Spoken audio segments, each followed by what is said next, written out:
篝火闭不得炸了一下，魏无羡烧得昏昏沉沉，不知怎么的恢复了一点神智。恍惚间感觉有人在移他的脑袋，短暂的悬空了片刻，落回到一个柔软的东西上。脑海中似乎有一个声音不停地呼喊着让他快些睁开眼睛，他也确实这样做了，硬生生地把几乎粘在一起的上下眼皮强行扯开了。模糊的视线里出现的是蓝忘机那张俊美而苍白的脸，明明之前还远远地坐在一边，现在就近在咫尺地悬在他头顶，无波无澜的眸中飞快地闪过一点慌张与无措。后脑底下十分柔软舒服，定不可能是枕着洞里的地面。两人相顾无言一阵，魏无羡忽然明白过来，哦，蓝湛你总算愿意让我枕腿了。蓝忘机眼睛半合，颇有点欲盖弥彰的意味，像偷偷做了什么难以启齿的事被抓到现行一般，抬手似乎就想把魏无羡重新掀下去。魏无羡见状，赶紧又把头往里蹭了蹭，嘴上也连连道：别，地上太硌了，你行好，千万别把我推下去。蓝忘机吸了口气，艰难道：那你别乱动。魏无羡忙道：好，我不动。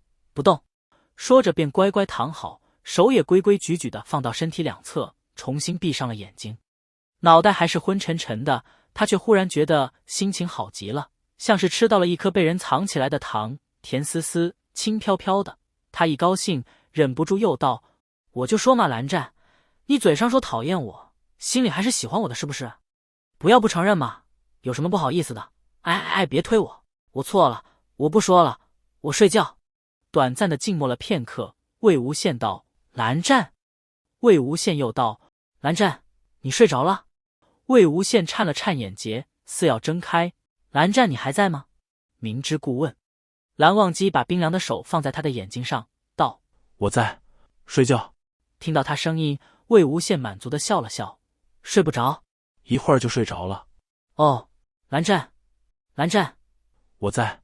魏无羡忽然觉得此情此景有点熟悉，可一时又想不起来到底还曾在哪儿发生过。洞顶滴落下水珠，敲打在那方水潭上，清晰地响在他的耳畔，很近，却又仿佛很远。他终于再支撑不住的又要陷入昏迷。意识渐渐远去的时候，他听见自己开口道：蓝湛，我也在的。魏无羡醒来时，先映入眼帘的是画在床头的那幅涂鸦，外头已经日上三竿，慵懒的阳光洒在被褥上，让人久违的生出些许慵懒的感觉。魏无羡看了看自己的手，又在屋内环视了一圈，什么也没有发现，蓝忘机已经不在了。这时门吱呀一声被推开，他猛地回头望去，却见是一袭紫色衣裙的江燕离走了进来。见他醒来，江燕离欣喜道：阿羡，你醒了。魏无羡心中莫名的一阵百感交集，鼻头不自觉一酸，赶紧吸了吸，软声道：师姐。江燕离笑道：哎，我这就帮你把药端来。他便重新出了门。魏无羡从榻上下来，扯过床头自己那件外衣穿上，又听见一阵脚步声，这回是江澄来了。江澄皱着眉头，将他上下打量过一遍，确定他是真的无碍了，脸色才好看了一些，问道：真没事了？受伤了怎么不说一声？魏无羡随口道：我能有什么事？江澄哼道：那就撑着别倒啊，还得让人蓝忘机把你扛回来。魏无羡道：哦。江澄语塞。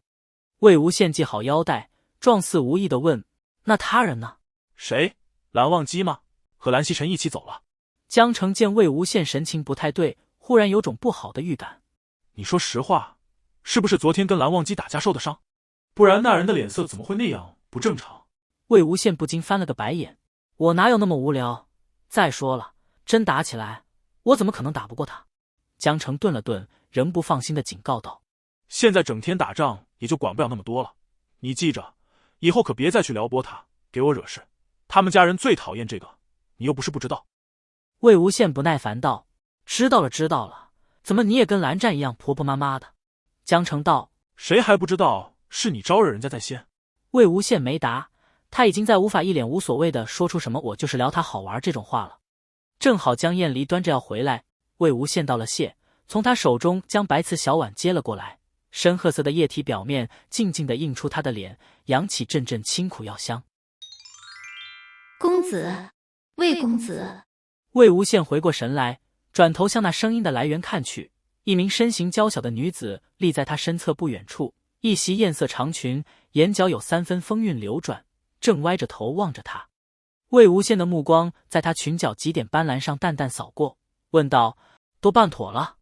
那女子拿袖子掩住半边脸庞，低声笑道：“托魏公子的福，一个不留。”魏无羡点点头：“辛苦你了。”裙摆飘飘的女子化作一缕青烟，转瞬间消失在了原地。魏无羡转过身子，对身后那几个看得目瞪口呆的中年人道：“好了，你们只管派人去收尸就行了。”那几人正是当地驻守的仙门家族，没什么名气，也与世无争，却仍叫岐山不分青红皂白地占了仙府，只得就近向云梦求援。本以为江宗主可能不理睬，或至多派点修士来，没想到苦苦盼来的援军竟是那传说中的魏无羡。魏无羡只身一人前来，看也未看几位家主为他精心清点出的队伍，只大概问了问温室有修士几何，立在山头吹了支曲子，又向那些凭空出现的鬼怪们交代了几句，便再无什么动作。如此才过了3炷香的功夫，回头竟是轻描淡写的一句可以收尸了。虽然早就听闻魏无羡操纵厉鬼，不费一兵一卒轻易取胜，如今真亲眼见到了，比起敬仰，更多的却是恐惧。几位家主，你看看我，我看看你，踌躇半晌，还是一位老者走上前去，战战兢兢地说了几句客套话，大意夸他武艺高强，又无论如何要招待他歇息一晚，聊表谢意。魏无羡的确没想到此番前来能这么快完事，他也不乐意服人好意，估摸着时间还多，便干脆答应了下来。为他准备的客房兴许比那几位家主住的还好。魏无羡摸着房内的摆设一阵啧舌，回头居然还在桌上发现了酒，他顿时不知该说什么好。想了想，先给江城传了封信去，告知他此地战乱已平，明日便归，云云。做完这一切，便找不到事做了，不由觉得十分无聊，摸过桌上那壶酒，边喝边胡思乱想起来。自云梦一战已过去大半载，开始的时候江城忙着处理事务，顺带连着他这个打下手的也脚不沾地了一阵。等到云梦那一带再无作乱之声，莲花坞也开始向周围家族伸以援手。江城作为家主镇守一方，魏无羡便常常被派出去，见识到他的手段，无人不敬畏，无人不折服。渐渐的，在温家内部，魏无羡也成了一个叫人闻之色变的名字。身体早就习惯了鲜血，何况还是敌人的鲜血，恨意也在厮杀中变得贪婪。仅仅只是手刃那些普通的烈焰文章，已经难以满足饥餐渴饮的心。所有人都慢慢把目光投向一切的源头岐山。可屹立了数百年不倒的不夜天城，又岂是一朝一夕便可轻易攻破的？两方就此陷入焦灼。魏无羡愈发觉得战事无趣，每当此时，他总情不自禁地想：若是蓝湛还在就好了，至少跟他吵架也挺有意思的。理所当然地想完了，又被自己的想法害住，郁闷道：我为什么总是想他？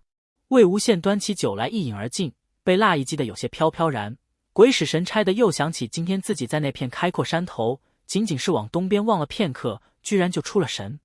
叮铃，寂静的空气忽然被一阵清脆的铃铛声划破，悦人心弦，却又不合时宜的诡异。魏无羡抬眼望了望房门方向，唇角忽然勾起一抹玩味的笑意，道：来了就进来呗。房门处没有动静，须臾，却有一个女子的身影凭空出现在房内，身上那条裙子让魏无羡颇觉眼熟，是白天那个女鬼。俏丽的女鬼掩面一笑，显出几分少女的娇羞，动作却是一点也不羞涩，赤着双足就往魏无羡身边走，苍白的脚踝细瘦的近乎脆弱，红绳上系了银铃，随着她的步子叮当作响。魏无羡眯起眼睛，看着她缓缓走到桌前，端起桌上的酒壶，斟了满满一杯。他开了口，嗓音甜美，又带了点勾人的沙哑：这么晚了，公子怎么还不休息？魏无羡半靠在软榻上，面上笑得风流：知道你会来，我怎么会这么早就睡？女子扑哧一声笑了，端起酒杯喂到魏无羡嘴边，那双嫣红的薄唇几乎凑到他耳边去，冰凉的气息有意的全都喷吐到耳垂上。公子，我是来告诉你岐山的阵法。欢迎升级成为世家公子，听完整版小说。